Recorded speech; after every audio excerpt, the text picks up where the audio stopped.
पावसाळा आला की बाजारात दिसणारी खास मच्छी म्हणजे शिंपल्या आणि चिवणी हे सर्वत्र दिसायला सुरुवात होते. पण अनेकांना अजूनही प्रश्न पडतो की ही साफ कशी करायची, खायची कशी, याचे फायदे काय आहेत. आजच्या व्हिडिओमध्ये आपण जाणून घेणार आहोत पावसाळ्यात मिळणारी या खास खाद्यपदार्थाची संपूर्ण माहिती, त्यांना स्वच्छ करण्याची सोपी पद्धत. त्यामुळे व्हिडिओ शेवटपर्यंत नक्की बघा. सर्वात आधी आपण जाणून घेणार आहोत पावसाळ्यात मिळणाऱ्या खास शिंपल्याबद्दल. शिंपल्या म्हणजे नेमकं काय, त्याचे फायदे कोणते, ते कशा निवडायच्या, स्वच्छ कशा करायच्या, हे सगळं आज आपण पाहणार आहोत. पावसाळा सुरू झाला की बाजारात अनेक प्रकारचे समुद्री पदार्थ पाहायला मिळतात. त्यामध्ये शिंपल्यांना विशेष महत्त्व आहे. कोकणात शिंपल्याची भाजी, कालवण, सुके पदार्थ खूप आवडीने खाल्ले जातात. शिंपले ही समुद्रातील एक प्रकारची शेलफिश आहे. ती खडकाळ भागात आणि समुद्र किनाऱ्याजवळ आढळते. पावसाळ्यात त्याची चव अधिक चांगली लागते, म्हणून अनेक जण या दिवसाची आतुरतेने वाट पाहतात. शिंपल्यामध्ये भरपूर प्रोटीन, कॅल्शियम, झिंक आणि व्हिटॅमिन B12 भरपूर प्रमाणात असते. त्यामुळे शरीरातील रक्त वाढण्यास, हाडे मजबूत राहण्यास आणि रोगप्रतिकारक शक्ती वाढण्यास मदत होते. मात्र ज्यांना सी फूडची ॲलर्जी आहे त्यांनी डॉक्टरांचा सल्ला घेऊनच त्याचे सेवन करावे. पूर्वी कोकणातील लोक समुद्र ओटीला गेल्यावर स्वतः शिंपले गोळा करायचे. हा एक पारंपरिक व्यवसाय आणि संस्कृतीचा भाग मानला जातो. आजही अनेक गावांमध्ये ही परंपरा जपली जाते.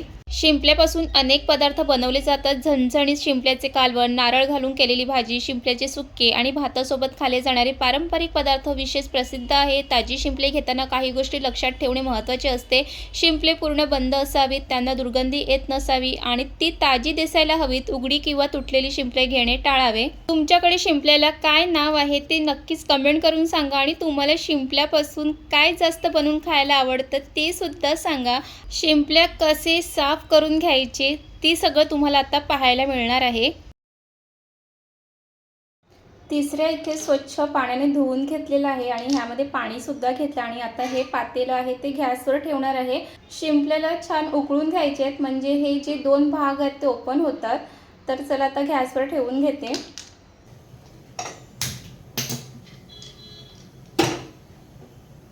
आता ह्याला छान अशी उकळ काढून घेणार आहे. 5-7 मिनिटांनंतर परत बघूया. इथे 5 मिनिटं झालेले आहेत आणि इथे पाहू शकतात की जे तिसरे आहेत ते छान असे ओपन झालेले आहे. तिसरे असे ओपन झाले की गॅस बंद करून टाकायचं. आता मी गॅस बंद करते आणि हे थंड झालं की दुसऱ्या प्लेटमध्ये काढून घेणार आहे. तर तिसरे आहेत ते सुद्धा थंड झालेलं आहे. आता ह्या तिसऱ्यामधलं जे भागामध्ये मांस आहे ते वेगळं करायचं आहे आणि जे खाली आहे ते वेगळं करायचं आहे. तर इथे एक एक करून तिसरे आहेत ते वेगळ्या करून घेते. हे आहे ते कालवणात टाकायचं आहे आणि हे टाकून द्यायचं आहे.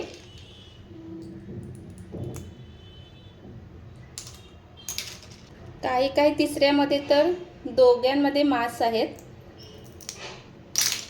तर रिकाम्या तिसऱ्या आहेत ते वेगळ्या केल्यात आणि मांस भरलेले हे वेगळ्या करून घेतलेले आहेत.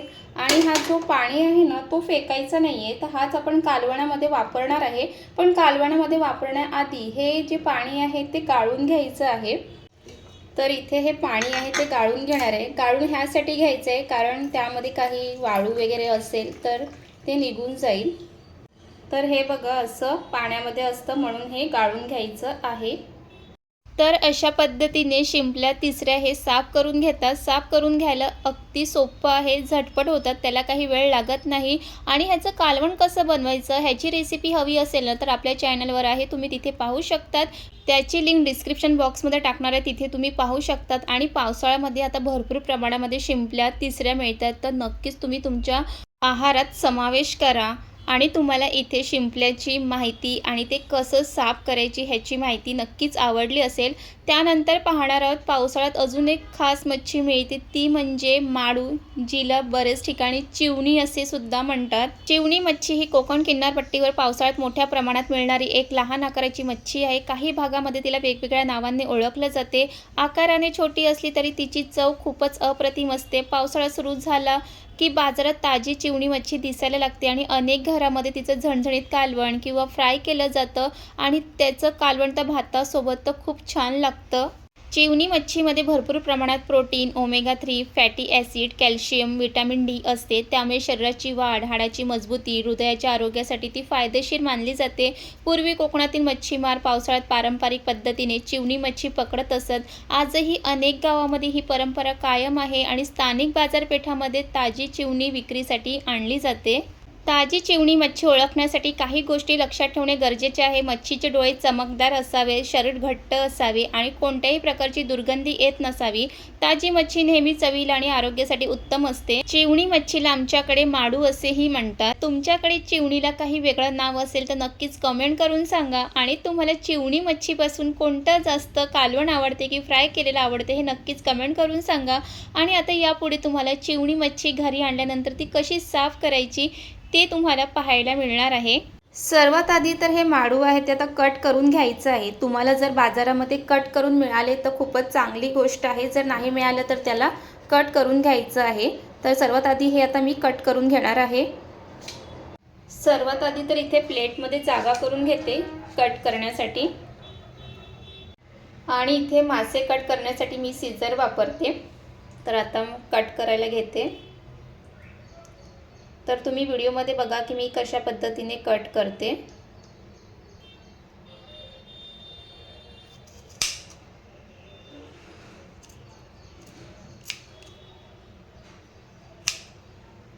आणि इथे तुम्ही पाहू शकतात की माडूमध्ये आहे ती गाभोळी भरलेली आहे.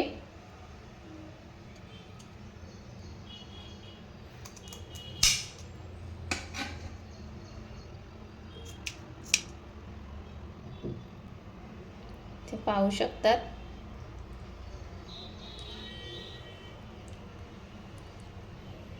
तर गाभोळी बाहेर काढायची नाहीये. जे आतली घाण आहे ना ती आपण बाहेर काढून घेणार आहे.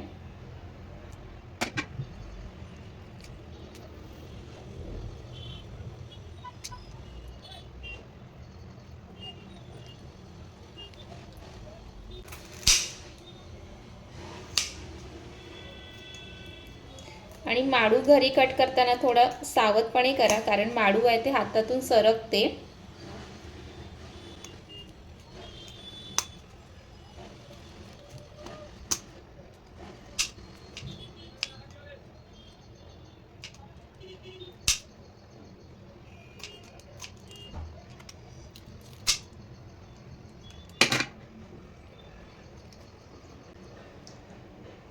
तर बघा गाभोळी भरलेली आहे.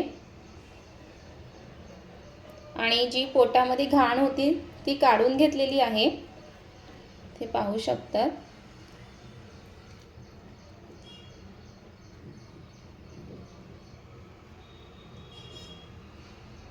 तर माडू असं कट करून घ्यायचं आहे.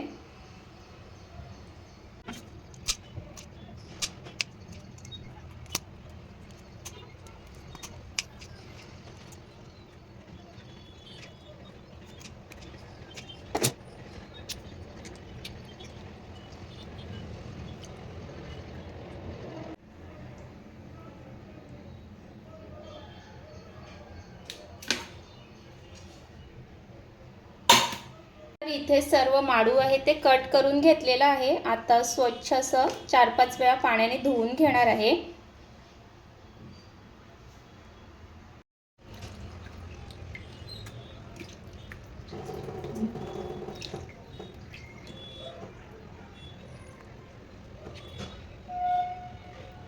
तर इथे घरी झटपट असे हे चिवणी मच्छी साफ करून होते.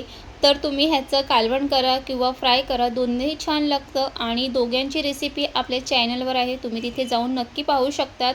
तर तुम्हाला इथे दोन्हीही शिंपल्या आणि चिवणी मच्छी कशी साफ करायची, त्याचे काय फायदे आहे, बाजारातून घेताना काय काळजी घ्यायची, कशी फ्रेश मच्छी ओळखायची हे सुद्धा तुम्हाला सांगितलेलं आहे. आणि हा व्हिडिओ तुम्हाला जर उपयोगी वाटला असेल तर लाईक करा, कमेंट करा, शेअर करा. आणि अशा भरपूर उपयोगी व्हिडिओसाठी, रेसिपीसाठी, ब्लॉगसाठी तुम्ही आत्ताच आपल्या चॅनलला सबस्क्राईब केलं नसेल तर सबस्क्राईब करून घ्या. पुन्हा भेटूया छान अशा व्हिडिओसोबत.